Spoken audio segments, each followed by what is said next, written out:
let's consider this topic, which I actually think is mostly terminological and conceptual. There's really not a lot of definition here of sort of new ways of doing circuit analysis or new elements, but it's about how we talk about circuits and how we think about circuits. Okay, so I think it's important, although sometimes we forget that this terminology just becomes part of how we discuss these things, and then for people who aren't initiated into the terminology, it's very opaque. So let's give this a shot. So when considering a circuit from the perspective of two terminals, either as input or output, it is often characterized as having a Thevenin or Norton equivalent resistance, and if it is considered as an output, as having an equivalent Thevenin or Norton source. Okay? So I'm going to unpack that now. If the terminals are considered to be an output, its output resistance is just, so we call it output resistance, is just the Thevenin-Norton equivalent resistance. Okay? Other names for this output resistance are source or internal resistance, and it's illustrated in this half of the figure, the source side. So we think of this as being the output resistance or the source resistance, or the internal resistance of the source. Okay? And you've probably encountered this term, and another variation on all of these is instead of saying resistance, saying impedance, which we haven't defined yet, we will shortly. An impedance is sort of a generalized resistance that takes into account other types of elements that we haven't talked about yet. So this is some terminology around a source. A source's impedance, its output impedance. I'm just like dropping in different variations of the same term. Okay, the input resistance is the next thing to consider. If the terminals are considered to be an input, its input resistance is the Thevenin-Norton equivalent resistance of the circuit.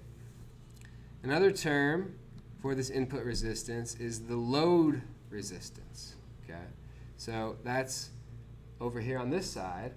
If you don't have sources in it, if you're thinking about the terminals as being inputs to this circuit, then it's typically considered to be a load circuit. Okay, and you talk about having an input resistance.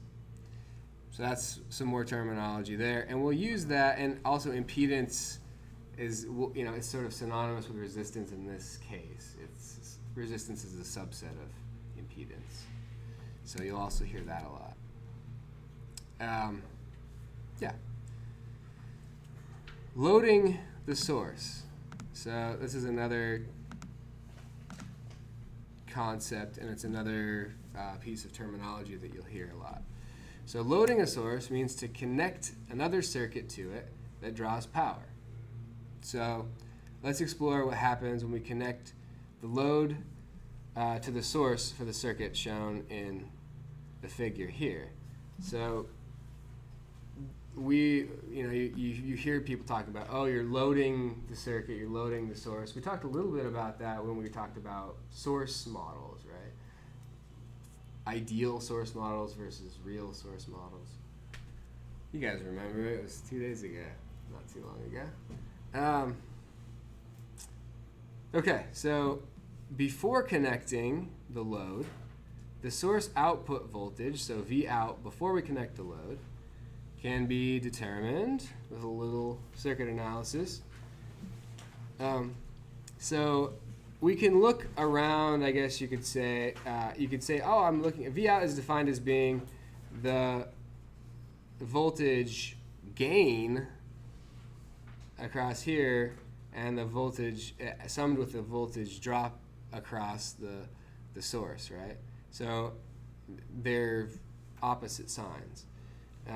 So what we could write is that V out is equal to Vs minus VRE. Oh, I think I called it VE, didn't I?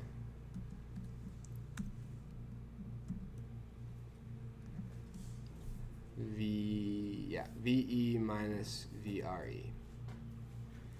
Okay. Which is just the source voltage minus the voltage drop across the equivalent resistance. We could rewrite this using Ohm's law as being the current flowing through RE times RE, right? Just V equals IR, that old thing. So how much current is flowing through RE when we have no load connected? None. There's nowhere for it to go. It's open circuit, so it can't flow anywhere. So no current will flow through it, which means there's no voltage drop across it either. Okay? So that gives us, so this is 0, and we're left with VE. Okay? So that's how much voltage is at the terminals, output terminals, before we connect the load. And then we're going to connect the load and discover what it changes to. Yeah? Just a quick question. Is that VE minus IRE? Yeah. I sub RE times RE. Yeah. So this is the current through resistor RE. Okay, why is it that V and IR are all on the same side? Is that because you moved to... Oh, what I did was I said, okay, this one here, you could write VRE equals IRE times RE. Okay, you just moved it over. And I just substituted it in for VRE. So in the next expression, I had VE minus, instead of VRE, I wrote whatever this is. Okay, yeah. in there. So yeah, so now I've said, oh, well, I discovered that the current's 0, so the voltage on the output terminals is just the same as the source. So good. So it's unloaded, so it's nominal output voltage. Now, what happens when we load it? So let's write down the output voltage. How am I going to determine what the output voltage is once I connect this load? Voltage divider again for the win. Every time, it seems. Gosh, it's just so ubiquitous. It just keeps coming up. At every turn, it's a voltage divider. It's amazing. It's surprising, in fact. I would say it seems not even to be accidental. So, okay, we have a voltage divider circuit. So our output voltage is across the load now. So we've got RL, which is the load resistance, divided by RL plus RE, the sum of the two resistances, times VE, the source. Okay, so we're going to rearrange this just to help us see something about the ratio of resistances. Let's divide numerator and denominator by RL. Not something we would typically want to do, but in this case, it's going to show us something. So RE divided by RL times VE. So what happens when RE over RL goes to 0? The output voltage is what? Yeah, it's just the source voltage. So it doesn't load the circuit at all. Which is to say that if so RE, remember, is the internal resistance of the source resistance. If that is small compared to the load, then the really drop at all when you connect a load to the circuit. So you're not loading it very much is kind of the takeaway there. When your load resistance is really, really large. So if it was infinitely large, that would be like having an open circuit, right? Nothing's connected. This is what a multimeter attempts to do. It attempts to be an infinite load impedance so that it doesn't change the voltage it's trying to measure, right? Because if you connect a multimeter up to a circuit and it changes the voltage that it's trying to measure, probably not going to get a very good measurement of what the voltage was before you connected the multimeter, which is what you want to know. Usually the measurement you want is not, what's the circuit's voltage before I measured it? That's not what you want. You want it, after I've connected the multimeter, you want to know what it is before you connected the multimeter. So, if the opposite is the case, if your internal resistance is much greater than the load resistance, which is kind of like connecting up a short to it, then the output voltage, the opposite happens, right? This goes to infinity, and you divide down your voltage significantly. So your output voltage drops more and more the greater that ratio is. So that's not ideal, typically, to load something like that. You don't get the voltage you want there, especially if you're trying to measure a voltage. That would be like if you try to measure a voltage when you have the current set up on your multimeter. Not what you're looking for. Okay. So, this is to say if you have a source, it's going to come with some nominal voltage, like it's a 12 volt source or it's a 5 volt source or whatever it is. It has some output impedance associated with it, which it usually tells you, or you can look it up in the manual, or you can measure it. And this output impedance, 50 ohms is common, but it depends on the type of source. Batteries have them. Everything's got an internal impedance of some sort.